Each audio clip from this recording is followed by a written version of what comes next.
Yo, that intro is fire, yo. The intro. Yeah, it is. Intro is tough.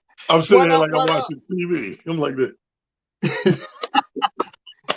What up? What up, party people? How y'all doing, man? It's Monday, Motivational Monday. I know. Look, I'm gonna say it for you. It's been a long time. I shouldn't have left you. Been a couple of weeks. I'm sorry about that, y'all. Other projects, His we fault. His fault. Tell him it's your fault. it's my fault. I had other projects, other things that I've been having to, take care of and make sure, get done. So paying some bills and getting some other things built up. And so we've been working. We out here, we working. We not only out here, we working. Yeah, So I mean that's a fact. The moon though, and this man here, you one of those dudes. You remind me of like I remember like when I first like coming out of high school, start those jobs, some youth jobs, like while you in high school, summertime, and then yeah. so after my last summer, and I was like 12th grade getting out, motherfucker gave me full time and shit. So I remember like, when I was working in the warehouse. And fucking, I would hire mad dudes I know, cause I know they need a job or whatever. They're young like me, they can do this physical warehouse shit. But motherfuckers was, now I see why we don't fuck with each other sometimes. Cause motherfuckers was not reliable, right? So I remember that, it's Jewish company. I remember my Jewish boss had sitting down one time and he used to like I never paid attention to it, but he broke it down to me. He was like, cause they love me. He was like, you know why we love you, right? I was like, I guess I'm a hard worker. He said, no, no, no. I mean, everybody's a hard worker at times. It was like, but we could rely on you. Like, you don't take off when we think you should take off. Like, you're like, you know what I mean? So when something big happens and I take off, they're like, yo, we respect that shit. Like, so they don't say nothing when you take it off because you don't take it off. So the last couple of joints, one was a holiday, obviously, but the one where you had your own personal thing to do, and nobody even bat an eye. It was just like hit Pete. I was like, yo, Pete, just play something, play wherever you are, whatever. Amir needs a day off. What the fuck we gonna do? I mean, last week, thank God the guys came in, stepped in. Shout out to my box seats crew. It was on point last week. They jumped in and we jumped all over the place and hit some topics and stuff like that. But it's okay, bro. I'm a snitch and tell people it's your fault, but it's okay because you don't use the things. Yeah.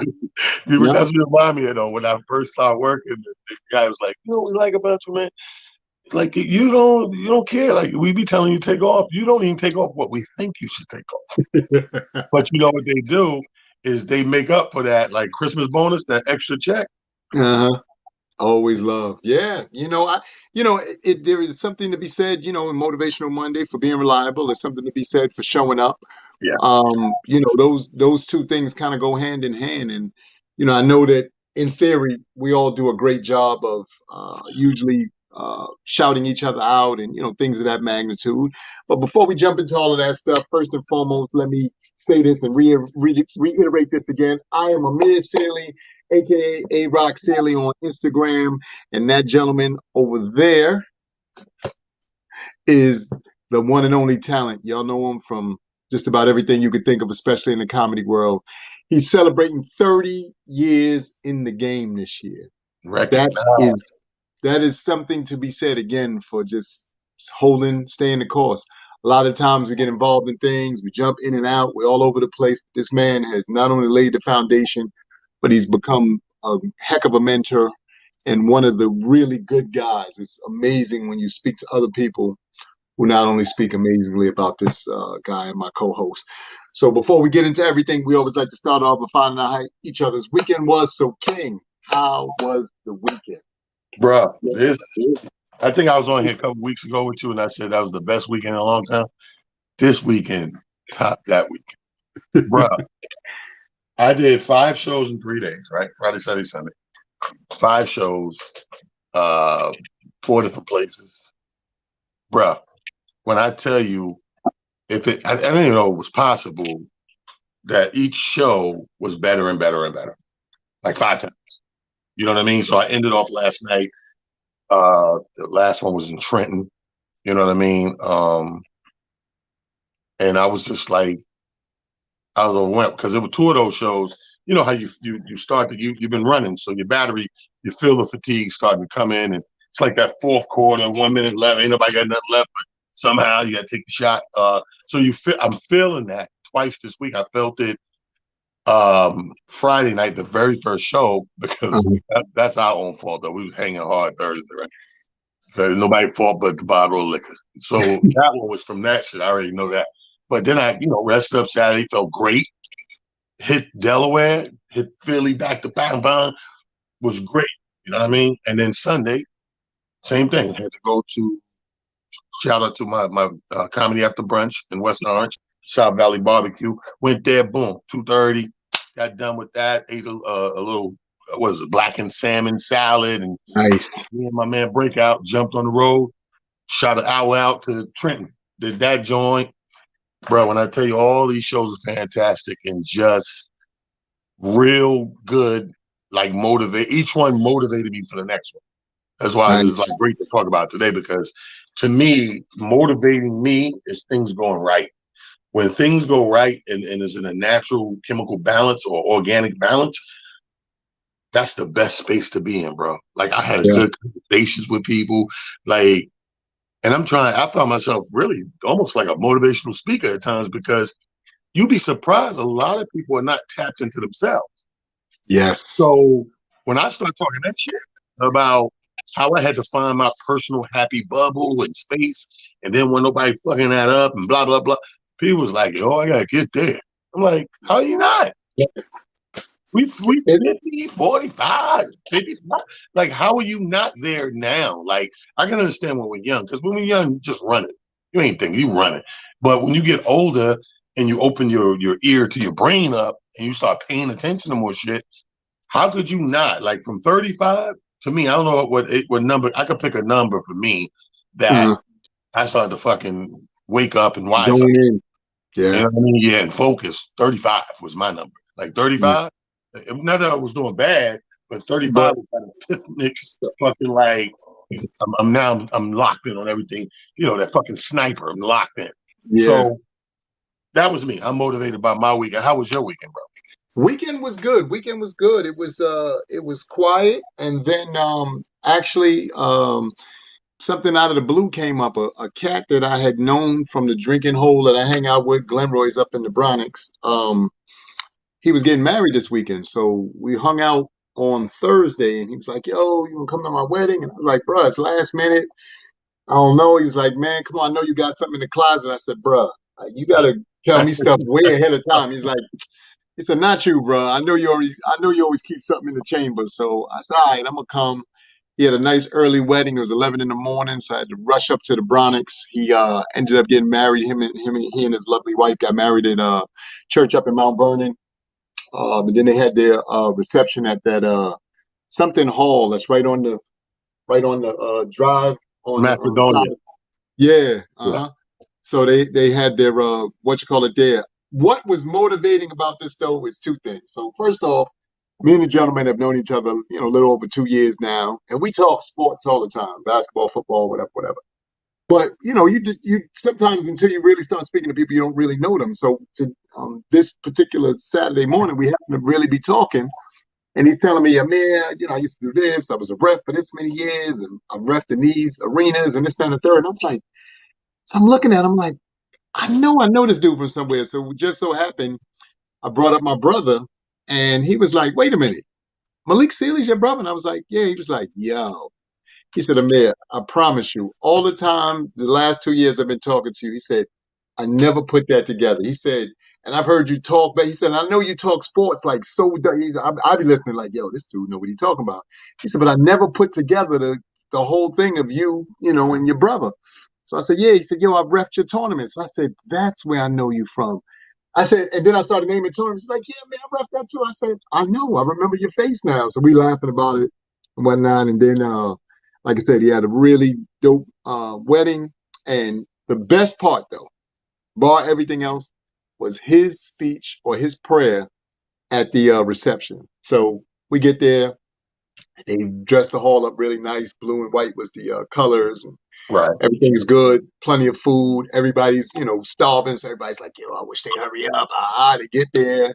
Bridal party comes in. Everybody's hyped. My man Craig grabs the mic. He said, "All right, let's get this food blessed, so we could all eat." I swear to God, T, this dude said, all right, everybody bow your heads. He said, I just want to thank everybody for coming. Amen. Yo, that was it. That was the whole prayer. I told him later, I said, sir, you're the real MVP for that one, sir. That might be the greatest prayer ever, ever, ever. To us, to us, but shit, God is up there right now. Like, give me more props. No, Yeah, but God bless and good luck to them, man. You know, yeah. So it was, for a dude that don't never want to get married, I love weddings. yeah, I think that's a big misconception with people, like, because you don't get married, people like, you like, don't want to go. I love weddings. There's something to be said. First of all, there's something motivating about it because there is a synergy and an energy in the air for the people who really are into it. Now, I'm, me, unfortunately, hanging around you guys too much and just comedy being, in my head. They did have two singers at the ceremony, so they sung two different songs. One was "Love Lift Us Up Where We Belong," and then the second song was I can't remember what the other song was, but you know it if I could remember it right now. Right. So they had a pretty beautiful heavy set sister. She got up there. She sang the first song.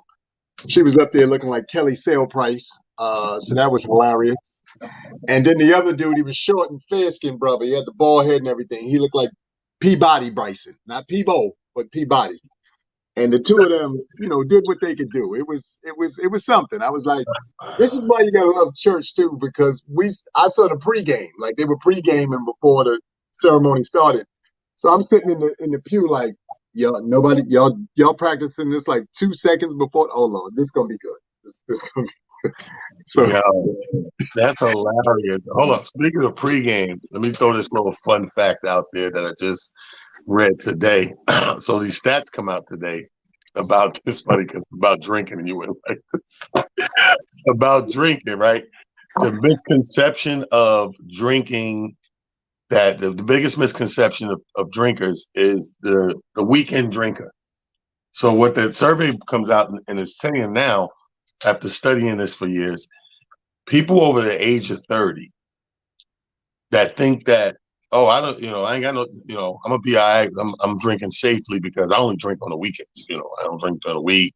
You know, Yeah. but the survey is proven that it's gonna break their heart. You ain't no different than the guy that drinks every day. They say because people don't realize the guy who goes to the bar maybe every day after work may have two, one or two, right? And then go home or whatever. But that's the average working blue collar motherfucker. And then they said this the weekend guy who's, I'm just gonna wait for the weekend. And they occasionally are more likely to have known to be drinking for a reason other than just the weekend, like whatever stress, whatever they're going through, whatever. So you going in on Saturday, Friday or Saturday, you're more likely to have 6 to 8 drinks. Wow. And if you multiply that, let's say you drink all 3 days of the week, Friday, Saturday, Sunday, Yeah. you've doubled your intake of the guy who do Who this just drink? every day. Like That's this, like that's a big misconception. And they said the statistics show in a good many adults over 30 are binge drinkers for the weekend. They said the problem is on the rise, especially among women and adults over 65. Now, the problem on the rise is more people older than that are doing what we call the weekend binge drinking. And they're thinking that because it's the weekend and I'm only drinking Friday, that they're better off than the social drink or the occasional drink. wow. Surveys came back, proof is in the pudding, people. Alcohol is alcohol. They don't care. They don't care if you're in a bar Monday, Sunday, Wednesday, Tuesday. It's about the intake. Remember how we say all things in moderation? Moderation is not staying away from it for the first 4 days and then the last 3 go crazy. That's not moderation. That's rearrangement. Yeah, that's real talk, and that is how people think too. That's what makes it so funny. Because if you ask the normal person, that's exactly what they say. No, I'm drinking in moderation. Not Yeah, so much. because they don't care if it's wine, none of that shit, man. Like, let me tell you something. One of my funniest jokes, one of my favorite jokes, is when I say about what a woman's drinking. Watch what the woman's drink if you're out on a date, depending on how you want that date to go. So I use the premise of guy on the first date. Every guy in the Hmm. first date is hoping to score. That's him here. He may not. Ladies, I'm not saying that if he don't still like you. I'm just saying that's just the guy's wishful thinking. Mentality. Wishful, Yep. fingers crossed. Hopefully she liked me enough to suck this dick up this way. So anyway, so the guy's thinking that, right? So I have the joke about where I say, well, you got to help yourself out. Help me help you, right? If you try and get lucky, you shouldn't be sitting there sipping Zinfandel all day. Wine? Wine is making your shit harder. It's harder to get the sex. So I say, like, those hard liquors straight up. Them chicks, you got a good shot of that ass. You hit her tonight in the van. That's my favorite joke. But the Yep. shit is true because when you're a social drinker, you watch the behavior. And this is why I'm bringing up drinking on this motivation. But drinking it attaches to behavior. Now, behavior could be, let's be honest, it could go left, which is negative. It could go right, which is positive. It's just behavior, and everybody reacts different when they are under the influence of libations. You know, I got friends. I got friends that I don't want to see. I know what drink ticks them off or gets them in a weird mood or whatever, and I don't want to see when they get it. We go, oh man, and we leave early or disassociate because we know we don't like you on that. Back in the day, it was my man Jamal Booker. Never forget Cisco. This nigga loses his fucking mind every time he get that goddamn Cisco. Now I've never tasted Cisco a day in my life, but people say something. Cisco got a reputation. So with this dude, that was out the go-to we knew to stay away from. So we out. You're young, so when you're young, you don't have the extensive choice of drinks that we do now. Me and you go to the bar right now, Amir, like, I have a Casamigo on the rocks, twist the lime, blah, blah. When you're young, you ain't got it like that, man. You got to get fucking drunk or high off of what you can. So you more like, anybody got the Smirnoff? That rum and coke. Let me get a rum and coke. That was really, And remember it's that? not even, it just say rum. So, you know what I mean? But my thing is like, the same thing goes with motivation. I know, see how you're sitting there, end of the day, man, you like just having a sip, whatever. I said to myself today, because I got in like with just enough time to, let the dogs out, feed them real quick, get on box seat, so it's been a run on sentence, as soon as I walked in. But I know me.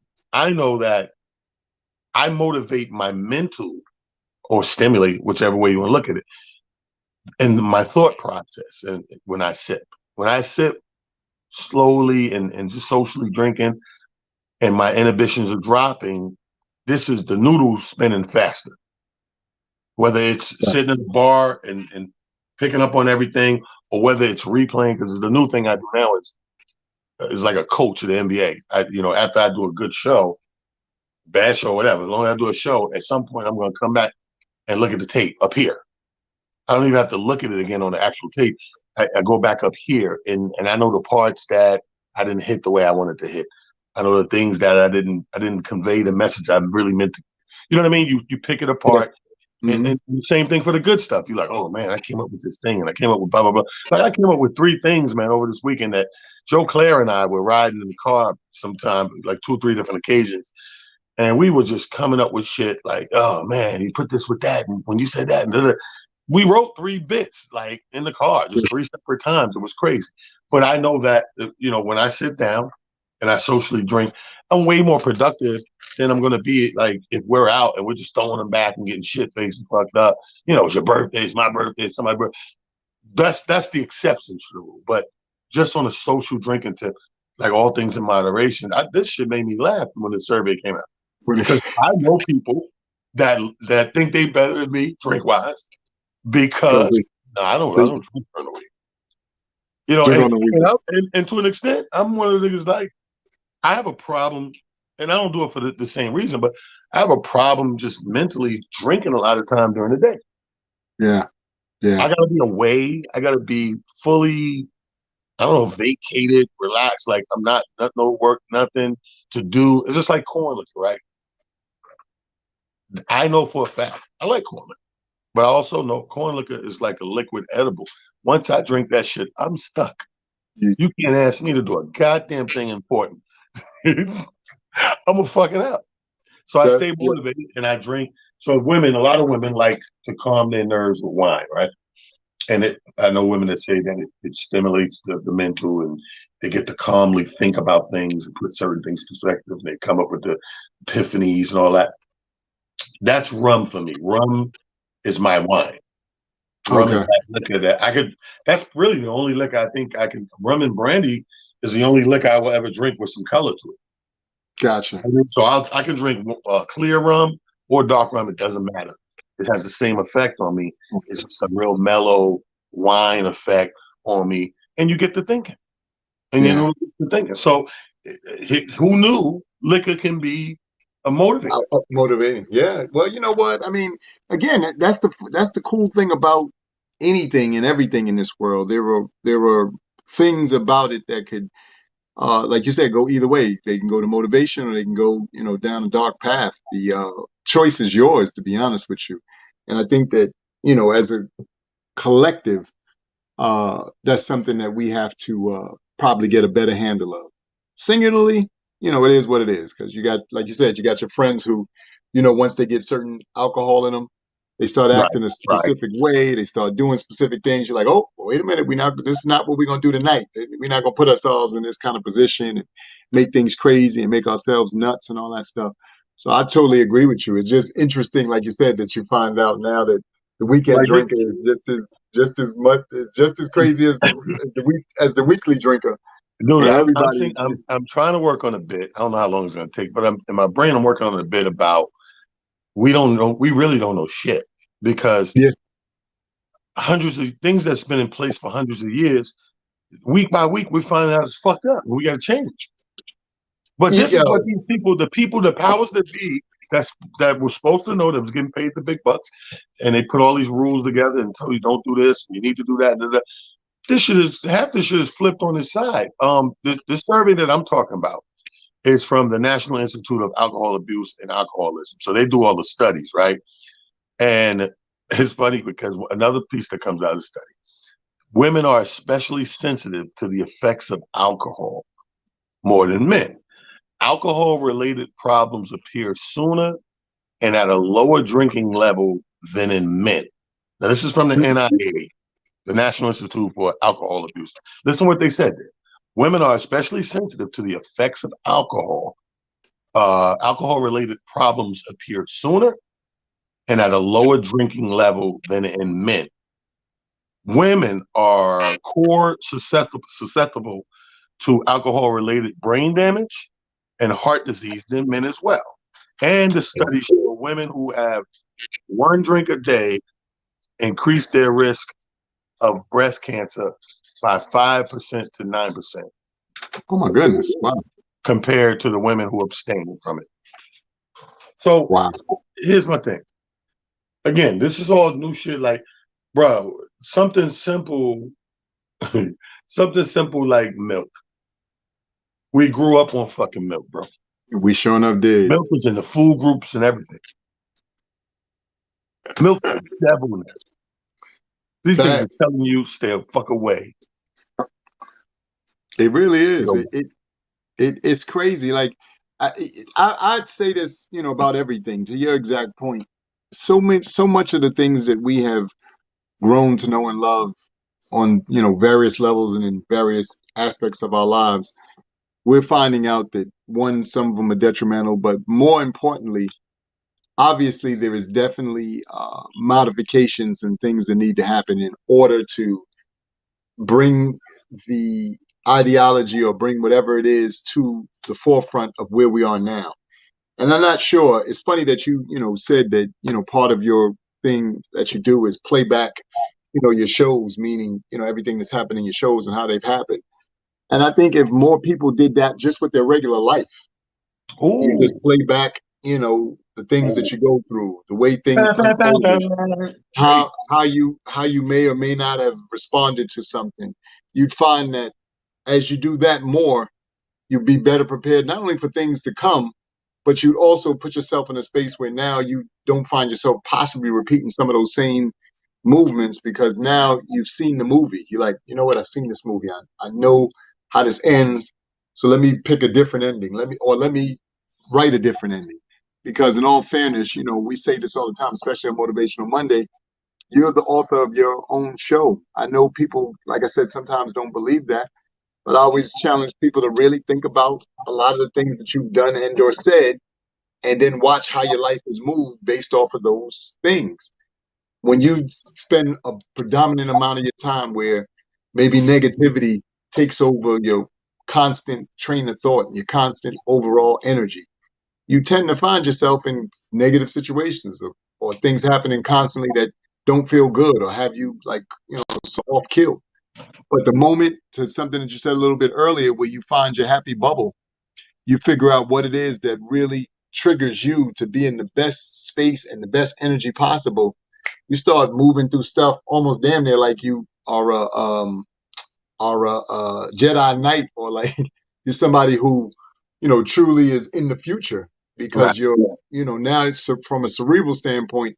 Like I said, you're building it in your mind. And the more you build it in your mind and you believe, the more it comes to fruition and quicker. But you got to be in a happy state in order to see that happen, in order to see that, really materialize. And I think sometimes a lot of us, because, we have things in our lives or, stuff that happens in our day, we sort of let it, throw us. It was a monkey wrench. That's okay. Pick it up, throw it back in the toolbox, keep pushing because trust and believe you're more than built for everything that can be thrown at you, whether you believe it or not. It's just how you're looking at it. So if you look at it and say, this is something that's going to deter me, something's going to stop me, something's going to, as a roadblock for me, then that's what it is. But if you say to yourself, this ain't nothing, I was doing some training for something, and a woman who is doing extremely well in this business that I'm involved in. She said this, and it made me take pause. She said, so often as men and women, she said, what we do is we give ourselves built-in excuses. So, for instance, talent's in the comedy game, and if he met a young and upcoming comedian, a woman might approach him with something like, "Well, I'm a single mother who's trying to be a comedian. What do you being a single mother have to do with you being a comedian? The fact that you're a single mother is just the fact of what your life is. Your comedic part is a whole different thing, and you should approach it from the standpoint of what do I do as a comedian to do whatever it is I need to do. And same for guys. I'm a single dad, or we build in excuses because we want the person to automatically feel sorry for us or feel sad. And the scary thing about that is the only thing that you're doing is blocking yourself. You're keeping yourself from whatever your next step is, your next goal is.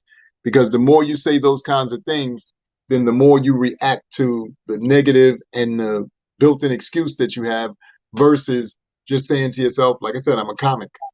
I'm a this, I'm a that.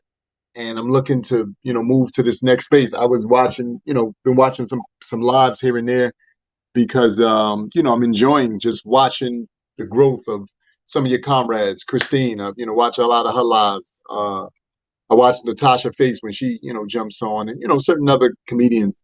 Ted, obviously I tune into his, stuff. But as I watch each and every one of them, I'm always amazed at watching them now, in some real sense, seemingly mentor some other young comic because I see the comic names. I see everybody's got a Rob the comic or Amir Right, said right, the right, comic right. extraordinaire, which I think is dope. You know what I mean? Because if you don't see it and if you're not living and walking it, then how can anybody else do it? Because they can't see it. They don't know what you're trying to do. So I just think that, again, this is the reason why all of these things are so motivating is because you have to see it and believe it first and then walk in it so that the other people can now do the same and also speak to you in that light and in that vein. So I think that's, it's paramount. And especially now in this day and age with everything that's going on in the world, look, you know, what have you got to lose? I'm seeing so many people who through TikTok and Facebook, the Facebook, whatever, they really have followings now, which is dope. So Yeah, everybody do your thing, whatever it is. you're building a community. I mean, Yeah. look at what we've done. For instance, like when Sharonda passed and we went there, you have people that's there that never had to that met her in person or whatever, and were just friends on this community, this virtual community, if you will, of positivity and trying to create that positive circle and community.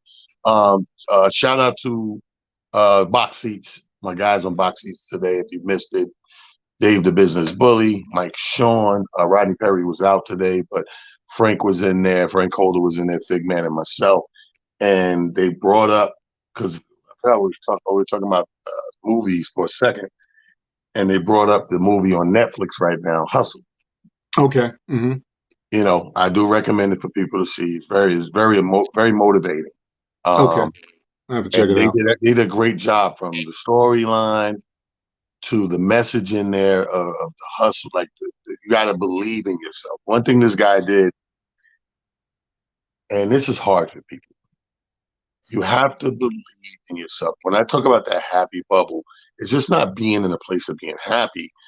It's being in a place of being content. And there's a difference. We get happy momentarily anytime. But when nobody's around, the sound is off, the TV's muted, the lights are off or whatever, just you, God, and the birds or the moon out there. And then how do you feel? Do you feel content?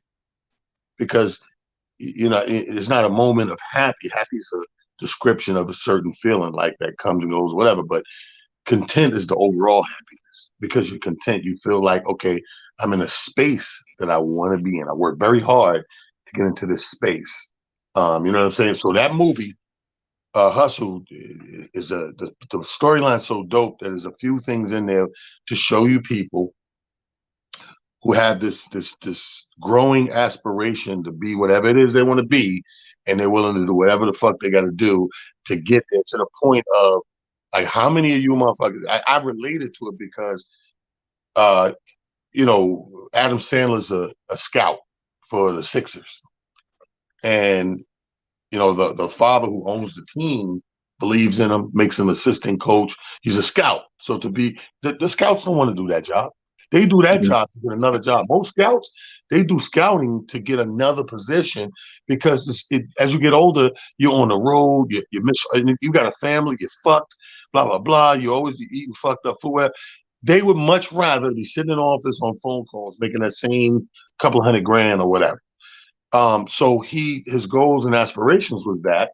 The father recognized that, made him that, but then as soon as he made him that, within a day or two, he dies. So the son, who's an asshole, wants him to go back. Nah, they go back to the scout, man, find us some people. He's like, dude, I don't want to do that shit. So he had to get to a point where to get what he really wanted to be, you know, he wanted to coach. To be that, he had to look this motherfucker in the face at some point and say, man, fuck you. Fuck this job. I quit. I don't need the shit. You know what I'm saying?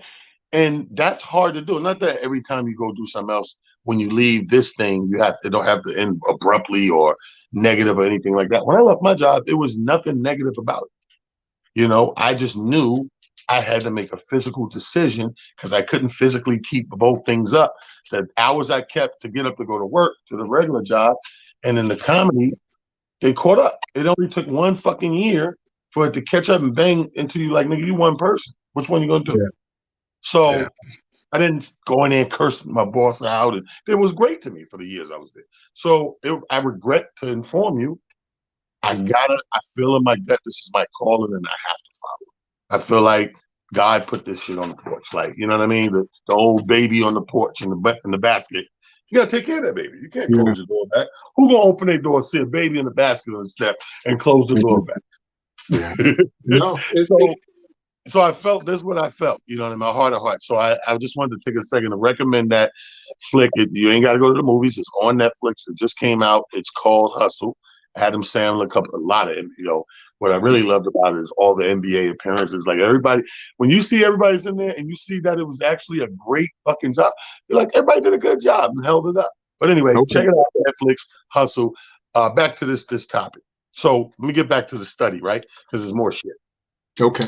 Once again, if you're just tuning in, we're talking about alcohol, the big misconception that the people who drink on the weekend think they're better than the people who drink all week.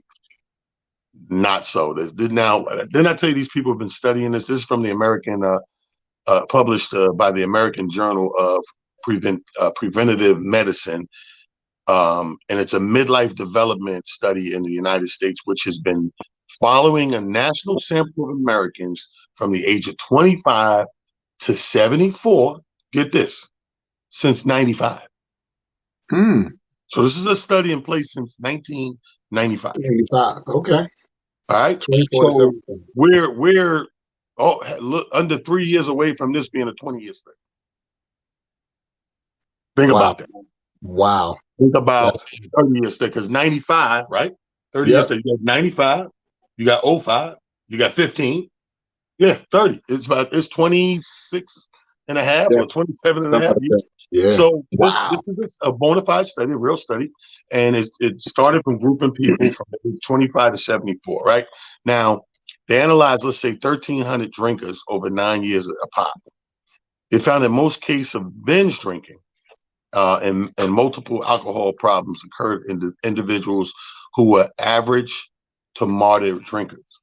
You know what I mean? So the binge drinking, like I said, if you average and moderate, and I'm doing 2 a night for 5 nights, that's 10 drinks.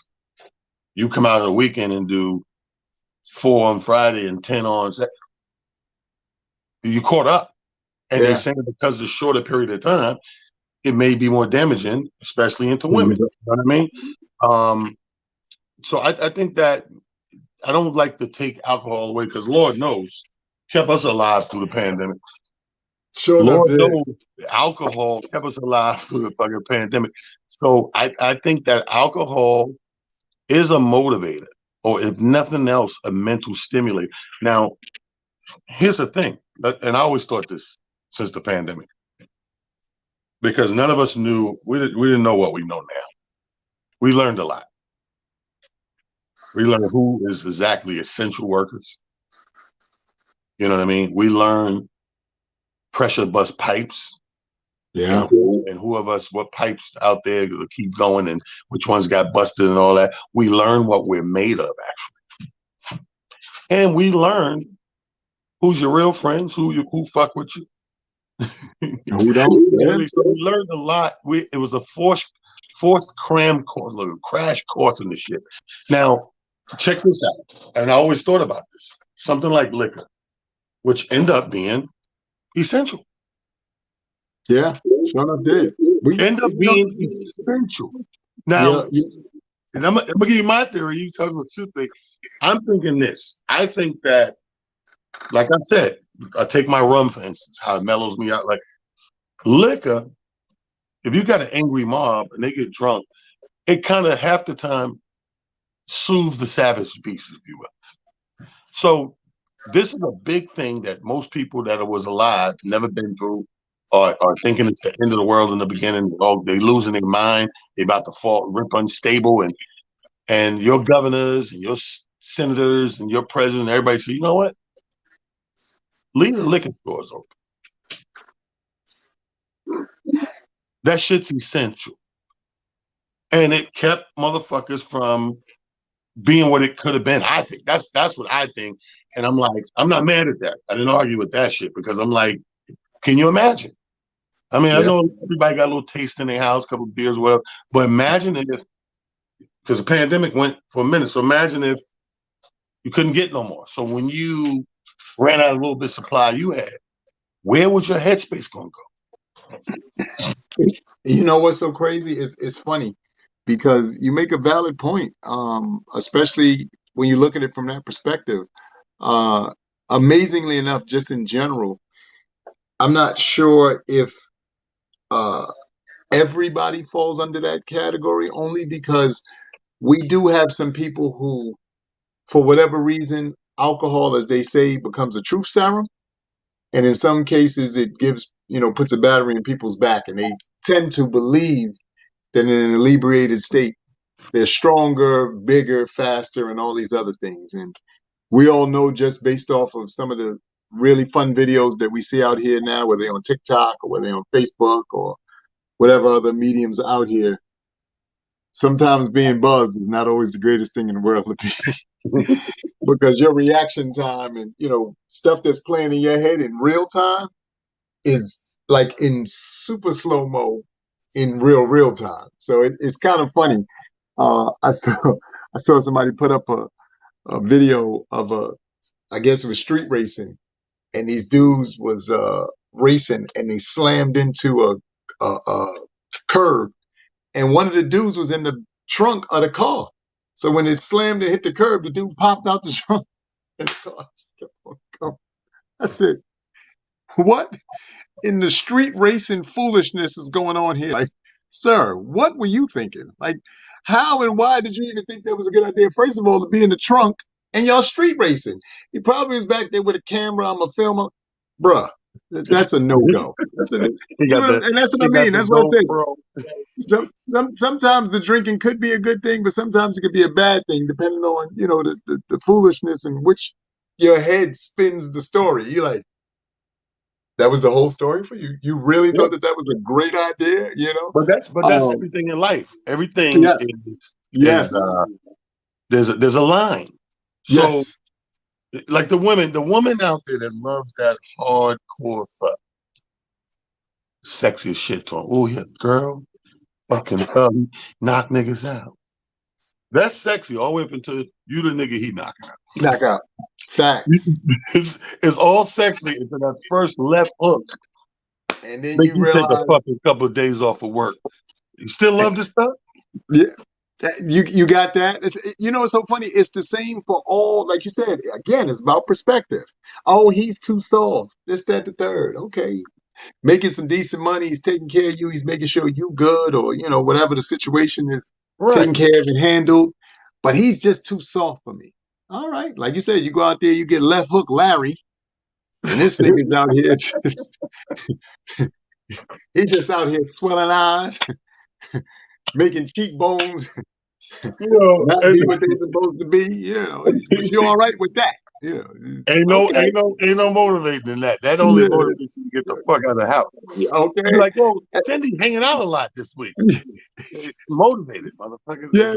Larry's at the house. Yeah. You can't keep messing with that guy. You got to let him go. But No, but that's real talk. So in closing on this topic, the drinking thing, they said they have this thing at the bottom because this is by those departments who they really this is their job to make sure niggas yeah. don't do shit. So that ends with the question: is your drinking a problem? So they say, how do you know if alcohol has become a problem? Let's just say the telltale sign is when drinking is beginning to interfere with your ability to go through your daily life. That's when you know it. That's the telltale sign of drinking When being a problem. Alcohol use disorder is the deferent, is defined as compulsively using alcohol despite having negative consequences for your use. That's the shit I never understood. Think about what that just said. What is that? Alcohol use disorder is defined as compulsively using alcohol despite having negative consequences from using shit. These people growing up, and then there's this last thing on alcohol. These people growing up that I would see, like, I guess the first time we drank something for real, you're kind of like coming to your tail end of high school, like 40 yeah, ounces or whatever. And then you got these people, even when it was just beer and 40 ounces, they guzzling like a motherfucker, and they always thought, always thought, why is this motherfucker still drinking this shit if the result is the same? That's what it just said. That's alcohol use disorder. it's so crazy. So, and I guess most people or some of us have all had these people in our neighborhood. So I can think of a few, people off the top of my head, two fathers that I know of, some of my friends who I grew up with, they dads, I watched them drink themselves to death. But we had another dude named Carl, Right. and Carl was like he would have been like a big brother to me because he was older than me or whatever. Carl kept a fifth of something all day, every day. Like you never caught Carl without a fifth. He didn't even do 40s or even when remember when all the Calvin Coolers was out and all that stuff. Right. Everybody acting like that was a big deal. He always had a fifth of something, always. And it's like it's like funny, like you said, you just like Carl, you be sleep, and he would sleep anywhere. So Carl would sleep in the elevator. You sleep downstairs under the building. He sleep across the street in the park. And to your point, you just wonder, you're like, bruh, when are you going to stop with this behavior based off of the results that you're getting to this point. At no point do you think to yourself that I should maybe augment this behavior to some degree. Like, didn't say you got to, totally quit, but the results aren't looking as good as I thought they would look. Right. Now, Well, I mean, yeah, some people got to quit, man. Some so people like I, so I even don't to know, your man. Go ahead. even to your even to your point about drinking, which is is always funny. So I remember the first time, and I don't even know what alcohol it is now if I was to look and see the bottle, but I remember my first foray into that. My dad used to keep liquor in the back of the closet in him and my mom's bedroom. And I never forget, he out of the house, whatever. So that was explore time. You're exploring everything. You places you're not supposed to be. Explore And time.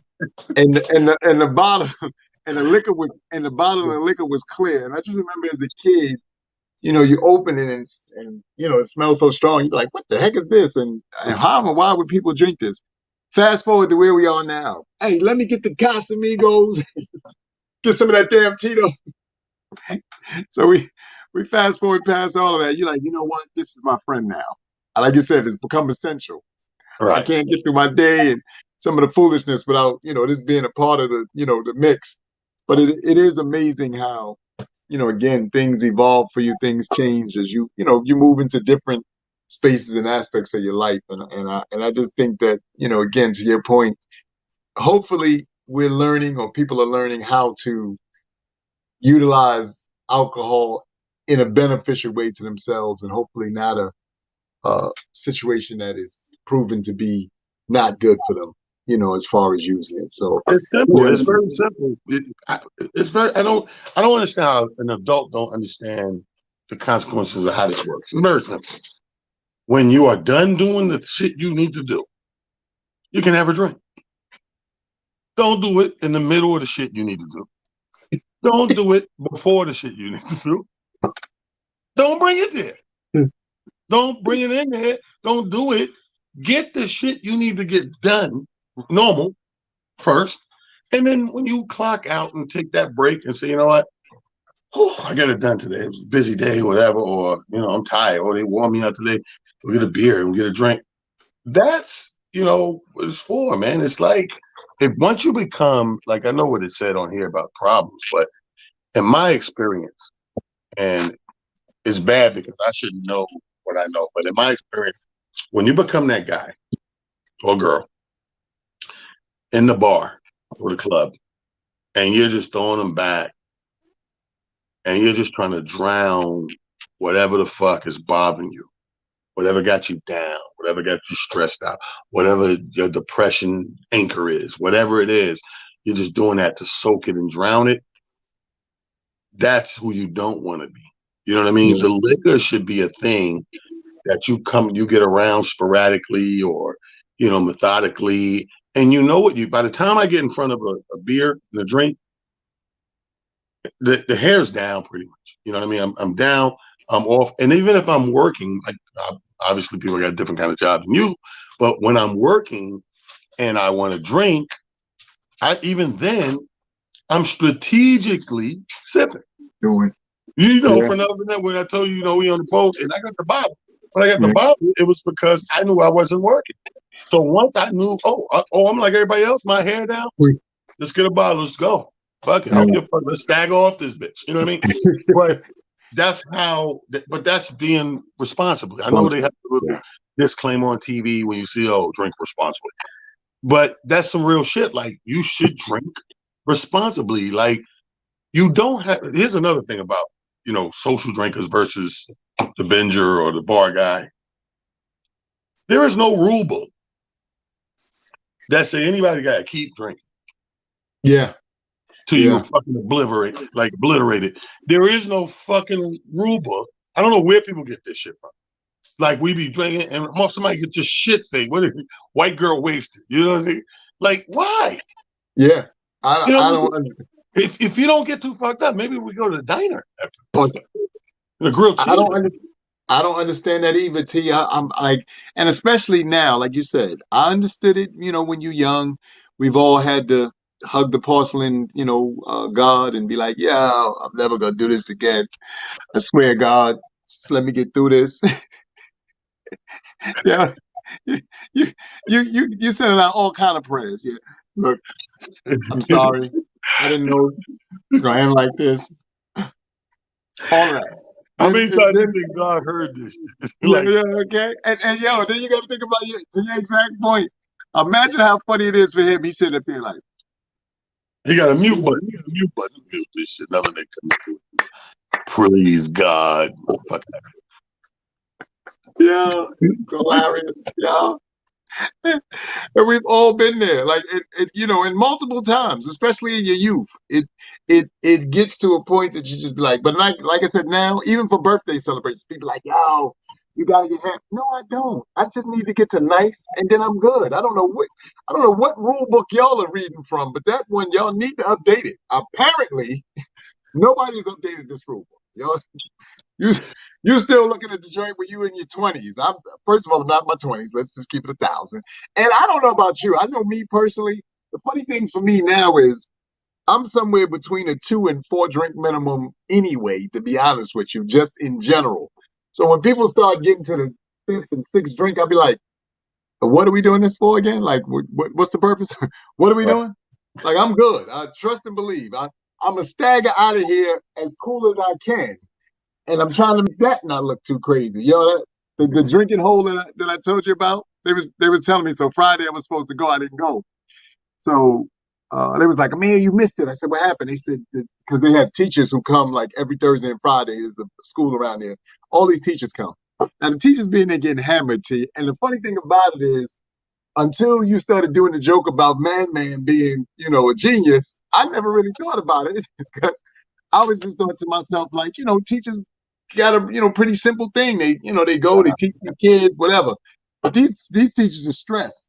So Yeah. apparently it was two, a Spanish young lady and a sister. And whatever happened, they also, you know, sexing each other, whatever. Long story short, though, the stout Spanish sister was telling the Slim's black sister, "I will rock that world." So the Slim sister was like, she's just keeping it calm.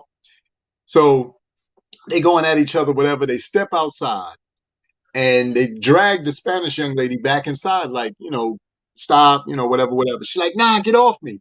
So the dude who's the bouncer for the space, he had her, he picked her up. She bit him.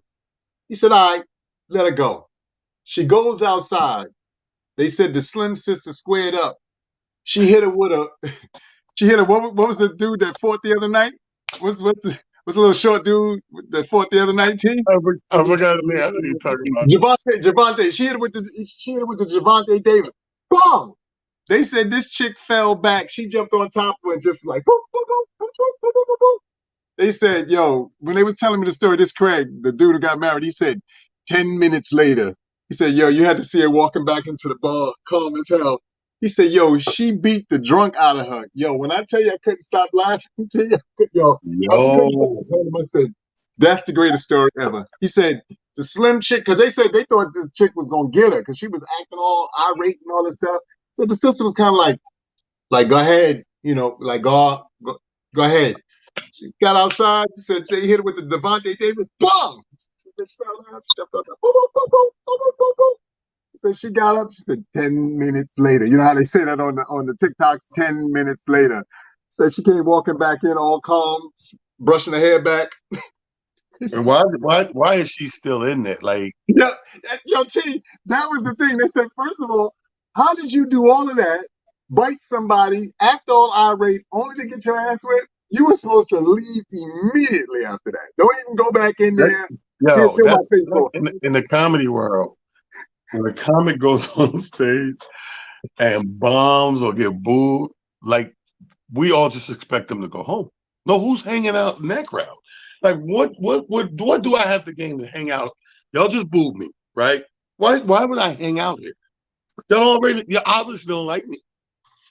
You're so pissed at me, you booed me. So I'm not fucking hanging here, man. I'm going to another bar, think about where I went wrong. Like I said, do my little coach check on my set. Fuck did I go wrong? Because they laughed at hello. Did it downhill. I 10, had them 10. at hello, and then damn. But that's some real shit. I don't know why she's back in the goddamn bar. Yo, when I tell you that, yo, they had me crying with that. He said, Amir, all I heard was two things. He said, when she hit it with that left, all we thought was, oh no, oh no, oh no. He said, but then when she fell, so the slim chick jumped on top, boop, boop, boop, boop, boop, boop, boop. He Yo, got son. up. He said, yo, she beat the drunk out of her. She said that chick came back in so humble, brushing her hair back. I said, yo, that is, that is, I said, I'm sorry. I really am Yeah, sorry I missed that. I said, I 'cause that, wish I was there because I root for the underdog all the time. So the rah rah people, all right, they need to get what the fuck they deserve. Cut that shit, yo. Like yeah. loud, rah rah, fuck, give a fuck. I always love to see that nigga get fucked up. Give a fuck everybody up.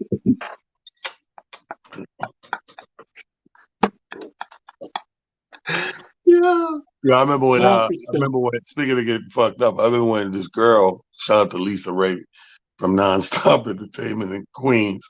I remember she fucked Sean Harvey up, right? Sean Harvey, Sean Harvey. This shit was so funny. Sean, I didn't know he was dating her. I know they were dating, but Mhm. I know both of them. But I know her as promoter worked for her. Know him as comic. We worked together. So I'm just, I think it's just us in the middle who know each other. But I don't know these niggas dating. So apparently, she thought it was more than what he thought it was. So he had a show in Long Island with me. Shows up with some new girl he dating. Lisa shows up with her friend, like, because she see the flyer. Oh, it's a show. She shows up. So she goes, she's looking at him, and he, being a little funny, this and whatever. And she recognizes a little chick on the side, tap her girlfriend, like, yeah, this motherfucker. It was this bitch, blah, blah, blah, right? Funniest shit in the world. So, long story short, when he get off the stage, she said, let me talk to you outside. Go outside, you hear some ruckus, some shit, security, whatever. I'm not, so I don't get the whole shit. And she come back in, her girlfriend, they go to the bar, they drink, and he come back in all disheveled and shit. Fuck. I said, you know what? Well, come on, we out of here. This bitch tripping. Fuck this bitch. Security had to break us up. She tried to get fly outside. She don't talk. Get in the car, leave. So I'm in my car on speaker with this nigga, and I'm like, I said, what happened? He said, yeah, man, go out there. She talking about come outside. We talking, and bitch, she get upset because I'm with a bitch. Smack me. I said, whoa. So I said, let me call her because Lisa can't be doing this. She should know better. She a promoter. You can't be coming to the common room smacking the comedians, right? That's how I'm gonna call. I call you back. I call on my speakerphone. I say, hey, Lisa, hey, what's up, Tom? Good show tonight. I said, yeah, man, fuck all that. Listen, Lisa, you know better than that. You can't be coming to the comedy. You're a comedy promoter. You can't come to the comedy show and smack the comedians. You said smack him. I said, you smacked Sean Harvey. He told me, she said smack him. I two-piece that nigga.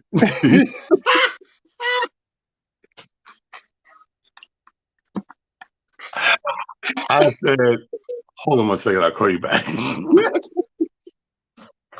I called Sean right back. I said, yo, Sean, why you tell me she smacked? I just hung up with Lisa. She said she two-pieced you. He said, what? I said, did she smack you, nigga, or punch you in your fucking face twice? You know what a two-piece is. He's like, oh, she punched me in the face. This motherfucker tried to cushion the blow, the story when he told me, and said she tripping and she smacked me. She didn't Yeah. Quick two piece. Boop boop. Take the biscuit too give when it's her not. her props. Yeah. Yeah. You done. Look. Yo, you got to check it, Amir. You got to give her a prop. If it's a two-piece, put that in the books. And nigga, Yeah. when the nigga hit that shot, you want you to check the replay. My foot was not on the On line. the line. 3 points. True story. True story. Oh man. But see, this is a story in an instance where alcohol obviously works in reverse. Yeah. Anyway, what we're trying to put this whole thing, I'm glad this study came out because it did shine a light on that is a big misconception. Even I believe that. I Yeah. believe, the occasional weekend drinker, he can't be as bad off as the everyday social drinker. You know what I mean? And and then you see the study from Yeah. '95. It's still going on from So '95 to now. This 17 years roughly. This is what they got. It's telling us. Yeah. Well, again, we have to, everything should and needs to be studied because there are patterns and things that, you have to look for. Staying motivated is the greatest pattern that, hopefully you can find and get into a synergy and an energy with it that, allows you to ride off and get all of the things that you want to see accomplished in your world and, Right. and what it is you're trying to bring to the world. Alcohol, as Talon pointed out today, and it's the study has shown, can be a catalyst to and for it. It just depends on what and how you use it. I just encourage everybody, as Talon said earlier, drink responsibly, and that means looking at your behaviors once you're under the influence. That's the best way to be responsible. Exactly.